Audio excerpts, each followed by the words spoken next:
ಬನ್ನಿ ಮರ ಆಗ್ಯಾನಂತೂ ಕೂಡ ಏನ್ ಬರ್ದಾರ ಅದನ್ನ ಹೇಳುದು ಬೇಡ. ನಾವು ಬನ್ನಿ ಮರ ಹೇಳುದು ಬೇಡ. ಬನ್ನಿ ಮರ ಬರದು ಅಂದ್ರೆ ಮತ್ತ ರಾಮಾಯಣ ಮಹಾಭಾರತದಾಗ ಎಲ್ಲಿ ಹೋಗ್ತೈತೆ ಅದು ಬೇರೆ ಕಡೆ ಹೋಗ್ತದ. ಬನ್ನಿ ಮರ ಹೇಳಲ್ಲ ಇಲ್ಲಿ. ಯಾಕಂದ್ರೆ ಸಂದರ್ಭ ತಕ್ಕಂಗ್ ಮಾತಾಡ್ಬೇಕು. ಊರಿಗೆ 4 ಅದಾವತ್ತೆ ಕಂಕನೋಡಿದ ಬಂದ್ರೆ ಯೋಗ್ಯತೆ ಅಲ್ಲ.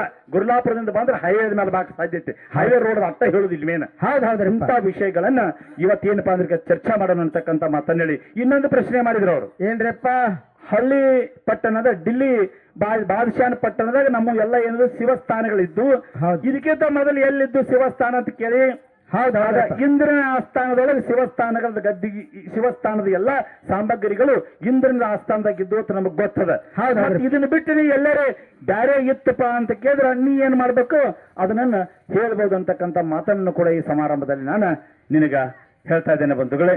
ಇಲ್ಲಿವರೆಗೆ ಬಹುಶಃ ಎಲ್ಲರೂ ತಾಯಂದಿರು ಶಾಂತಿ ಕೂತಿರುವ ನೀವೆಲ್ಲ ಸತ್ಯವಾನ ಸಾವಿತ್ರಿ ಇದ್ದಂಗ ಬಸ್ಸು. ಹೌದ್ರಿಪ್ಪ, ಬಸ್ಸು ನಮ್ಮ ಹೆಣ್ಮಕ್ಳು ಅಂದ್ರೆ ಸತ್ಯವಾನ ಸಾವಿತ್ರಿ ಇದ್ದಂಗ. ಮತ್ ಹಂಗತೆ ಮತ್ 7 ಗಂಡನ ಪ್ರಾಣ ಮತ್ ಹೊಳ್ಳಿ ಪಡ್ದಾಳ. 7 ಗಂಡನನ್ನು ಹೊಳ್ಳಿ ಪ್ರಾಣ ಪಡ್ದಾಳ ಯಾರದಿಗ್ರ ಸತ್ಯವಾನ ಸಾವಿತ್ರಿ ಇವ. ಹೌದು, ಕೂತವ್ರೆಲ್ಲ ಏಮರೆಡ್ಡಿ ಮಲ್ಲಂಗಿದ್ದಾವ. ಹೌದ್, ಏಮರೆಡ್ಡಿ ಮಲ್ಲಮ್ಮ ಸಾಕ್ಷಾತ್ ಮಲ್ಲಿಕಾರ್ಜುನನ ಒಲಿಸಿಕೊಂಡಿರ್ತಕ್ಕಂಥ ಏಮರೆಡ್ಡಿ ಮಲ್ಲಮ್ಮ ಬಸವರಾಜ.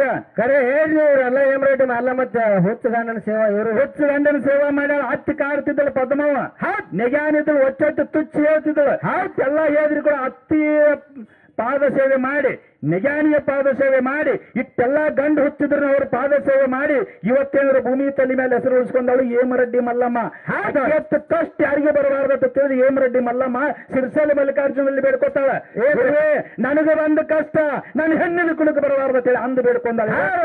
ಹೆಣ್ಣಿನ ಕುಲಕ್ಕೆ ಯಾರು ಹತ್ತಿ ಕಾಡೋದಿಲ್ಲ, ಮಾವೇನು ಅನ್ನೋದಿಲ್ಲ, ನೆಗಾನಿ ಅನ್ನೋದಿಲ್ಲ.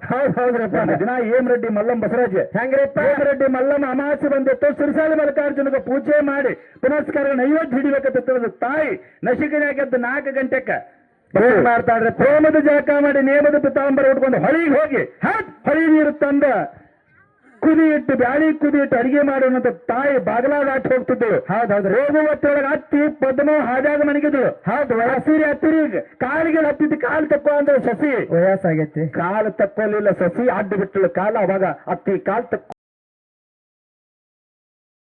ಏಮರೆಡ್ಡಿ ಮಲ್ಲಮ್ಮ ನೀರು ತರಾಕ ಎಲ್ಲಾದ್ರೂ ಹೊಳಿ ಜಳಕಕ್ಕೆ ಹೋದಳು. ಹೌದೌದು, ಹೊಳಿ ಜಳಕಕ್ಕೆ ಹೋಗಿ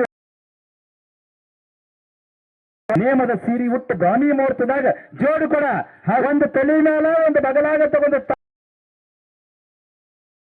ಬಗಲಾಗ ಹೆಜ್ಜೆ ಇಟ್ಟು ಒಳಗೆ ಬರೆದಾಗ ಅತ್ತಿ ಮತ್ತೆ ಕಾಲು ಉದ್ದು ಬಿಟ್ಟ ಮನೆಗಳು ಅತ್ತಿಗೆ ಹೇಳ್ತಾಳೆ, ನೀವು ಪೂಜೆ ಮಾಡ್ಬೇಕಾಗ್ಯದ. ಪೂಜೆ ಮಾಡಿ ಅದ ನೀರಿನಿಂದ ಹೋಳಿಗೆ ಹತ್ತಿ ಕಾಲು ತಕ್ಕೊಂಡಾಗ ಮಾಡಿ ಒಂದು ಕಾಲ ಸರಿಸಲು. ಹೌದು, ಪಾದ ದಾಟಿ ಮುಂದೆ ಬರ್ತಿದ್ಳು. ಹಿಂದಿನ ಕಾಲ ಮಾತು ಬಿಟ್ಟು ಒಂದು ಕಾಲು ದಾಟೋದ್ರಾಗ ಒಂದು ಕಾಲ ನಮಸ್ಕಾರ ಮಾಡ್ಬೇಕಾದ ಕೊನೆ ಕೈ ಆಗದವ. ಅಲ್ಲೇ ನಮಸ್ಕಾರ ಅಂದಕ್ಕೆ ಒಳಗೆ